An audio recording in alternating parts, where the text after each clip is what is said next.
আপনার আনন্দে আমাদের উদযাপন, বিয়ে হোক বা পার্টি, বহরমপুরে এবার luxury banquet hall at golden retreat. জেলায় একমাত্র পিলারলেস ব্যাঙ্কোয়েট, আছে স্পা, সালন, ক্লাব মেম্বারশিপের সুযোগও। বহরমপুর শিল্প তালুকে গোল্ডেন রিট্রিট। ডোমকলের যোগিন্দা মালিথাপাড়া এলাকায় গৃহবধূকে খুনের অভিযোগ শ্বশুরবাড়ির বিরুদ্ধে। শ্বশুরবাড়ি থেকে উদ্ধার হয় বধূর দেহ। জানা গিয়েছে, ডোমকলের যোগিন্দা মালিথাপাড়া এলাকার বাসিন্দা সেলিম মালিথা মাস 5 আগে ডোমকলের মামুদপুর এলাকার রিনা খাতুনকে বিয়ে করে। আগের স্ত্রী থাকা সত্ত্বেও এই যুবতীকে প্রলোভন দেখিয়ে বিয়ে করে বলে অভিযোগ। কিছুদিন থেকে রিনা খাতুনের ওপর নির্যাতন চালানো হতো বলে অভিযোগ পরিবারের। এ নিয়ে রবিবার রাতে গৃহবধূকে শ্বাসরোধ করে খুন করা হয় বলে অভিযোগ।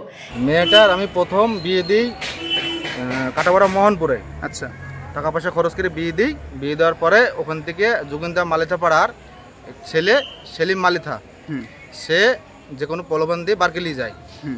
বারকে নিয়ে যেয়ে ওখানে নিয়ে যেয়ে বিয়ে শাদী করে। আমার সোনা দানা ছিল মেয়ের কাছে, সব লিয়েছে। নিয়ে বন্দুক দিয়ে বিয়ে করেছে। বিয়ে করার পর 3 মাস 3.5 মাস হচ্ছে। বিয়ে করার পর এত আজ মেরে ফেলেছে। এদিন রাতে গৃহবধূর পরিবার জানতে পারে তাদের মেয়ের মৃত্যু হয়েছে। ডোমকল হাসপাতালে এসে দেখেন মেয়ে মৃত অবস্থায়। স্বামীর বিরুদ্ধে খুনের অভিযোগ তুলছে পরিবার। কিভাবে বধূর মৃত্যু তা খতিয়ে দেখছে পুলিশ।